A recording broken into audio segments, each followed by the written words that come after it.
নাম বলতে সমস্যা কোথায়? আপনি নাম বললে সমস্যাটা কোথায়? আপনার নাম আমি যদি কোনোদিন আমার নাম বলি, আপনার বাসায় আপনার সামনে তাইকে বলবো। আমার বাপ যদি আমাকে জন্ম দিয়ে থাকে, বাংলাদেশ আওয়ামী লীগ আবার ফিরবে এবং ভয়ঙ্কর হবে। এই জামাতের যত বংশ বীজ আছে না, তত বীজ আছে না, আমরা তো ইন্ডিয়া ভাইয়া আসতে পারছি। এই জামাতের যারা বীজ আছে এটা তো পাকিস্তানও যেতে পারবে না। পাকিস্তান যেতে হলে তো ইন্ডিয়া পাস করে দিতে হবে। হ্যাঁ, ইয়ারেও যেতে পারবে না, কোনো দিক দিয়ে যেতে পারবে না। কোথায় যাবে? হ্যাঁ, আমরা তো সবাই বেঁচে আছি। হয়তো বা কিছু লোকজন নিরীহ কিছু নেতা কর্মীদের উপর অত্যাচার করে মেরে ফেলানো হয়েছে। হ্যাঁ, ম্যাক্সিমাম বেঁচে আছি। কিন্তু বাংলাদেশ আওয়ামী লীগের 4 কোটির উপরে নেতা কর্মী আছে, একদম নেতা কর্মী। এর মধ্যে হয়তো বা 50 লাখ মারতে পারবে, 3.5 কোটি বেঁচে আছে। কোথায় যাবে? বাসা থেকে না, মাটির 50 হাত নিচে থাকলেও জামাতের চেয়ে ডেঞ্জারাস ভাবে ওদেরকে মৃত্যু দিব। ওরা কি মারছে, ওরা হচ্ছে ভয়ঙ্কর ভাবে মারবো। এটা প্রশাসনের লোক হোক, আর্মির লোক হোক, আর ওই রাজনৈতিক নেতা কর্মী হোক, কাউরে মাফ করবো না। মনে রেখেন আপনি ওসি সাহেব। আপনাকে আমি বললাম, আপনার উত্তরা থানার যে কটা সাব ইন্সপেক্টর আমাদের আওয়ামী লীগের নেতা কর্মীদের অত্যাচার করতেছে, ওদের পরিবার সুদ্ধা কানবে, বসে বসে রাস্তায় বসে বসে কানবে। আপনি আমাকে সুনির্দিষ্ট ভাবে দেখান যে কারোর উপরে কোনো নির্যাতন আমার লোকজন করছে কিনা, আমি তাদের বিরুদ্ধে অবস্থায় ছিলাম। শোনেন, আমরা কোন অত্যাচারিত হয়ে আপনার মতো একজন থানা ইনচার্জকে ফোন করে এই রাত 1টা বাজে আপনাকে ফোন করে এত ডেসপারেটনেস কথা বলতেছে, আপনি বুঝতে পারতেছেন না আমাদের ওয়ালে কতটুকু পিঠ থেকে গেছে।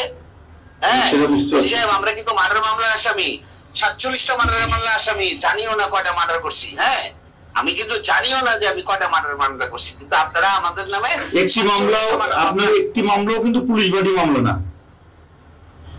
ওসি সাহেব, পুলিশি মামলাগুলো নিছে বিনা তদন্তে। হ্যাঁ, একটা আইন কাঠামোতে কোনোদিন বিনা তদন্তে কোনো মামলা হয় না। আপনার পুলিশ এতগুলো মারা গেল, কই আপনার তো একটা মামলা ফাইল করতে বলেন না আজ পর্যন্ত? ওসি সাহেব, এটা তো আমাদের ব্যর্থতা।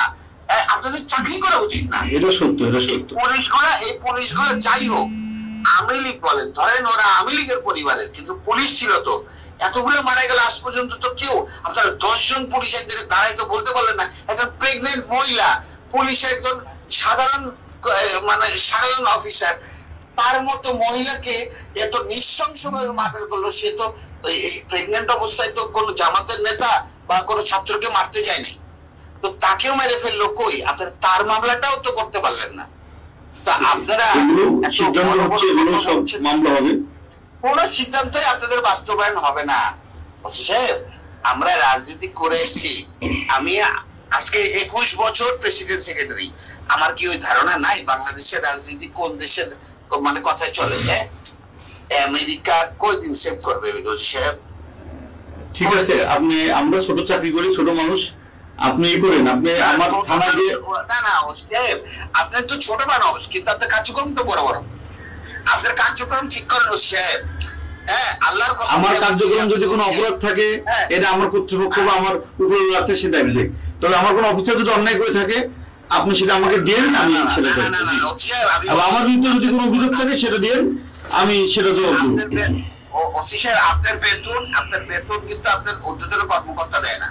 আপনার বেতন কিন্তু বাংলাদেশ গণপ্রজাতন্ত্রী সরকার, বাংলাদেশ প্রজাতন্ত্রী সরকার, মানে আমি যদি কোনো আপনি 10 মিনিট কথা বললেন আমার সাথে, এর মধ্যে যদি একটি অভিযোগ আমার বিরুদ্ধে দেখান যে আপনি দেখাতে পারছেন কিনা, এভাবে গড়ে কথা বলতে হবে না। আমি আপনাকে প্রমাণ, আপনি পরিচয়টাও দেন নাই, আপনি পরিচয়টাও দেন নাই। আমি আপনাকে আমার সম্পূর্ণ ডিটেইলস বলছি, শুধু নাম বলি না। নাম বলতে সমস্যা কোথায়? আপনি নাম বললে সমস্যাটা কোথায়? আপনার নাম আমি যদি কোনোদিন আমার নাম বলি, আপনার বাসায় আপনার সামনে তাইকে বলবো। আমার বাপ যদি আমাকে জন্ম দিয়ে থাকে, আগামী 2 মাসের মধ্যে যদি আপনার কার্যক্রম এরকম থাকে, আপনার বাসায় আপনার সামনে যদি না বলতে পারি, আমার বাবা আমার জন্ম দেয় নাই। ঠিক আছে, আমি অপেক্ষায় থাকলাম, আপনি আসেন। হ্যাঁ, আমি আপনাকে মনে রাখেন, আপনি আরেকবার আরো যদি এরকম আপনার কার্যক্রম চলে, আগামী 2 মাসের মধ্যে আপনার সঙ্গে আমার একদম সরাসরি দেখা হবে। এবং আমার নাম আপনি যদি সরাসরি আপনার মনে না থাকে, আমার বাপ আমরা জন্ম দেয়নি। ঠিক আছে, আপনি আসেন, 2 মাস আর্মির হেল্প নিয়ে আপনি ওসি সাহেব, যদি আপনি এরকম কার্যক্রম থাকে, আপনি বাংলাদেশ আর্মির হেল্প নিয়ে। ঠিক আছে, অপেক্ষা করলাম। জি জি, থ্যাংক ইউ ওসিয়ার।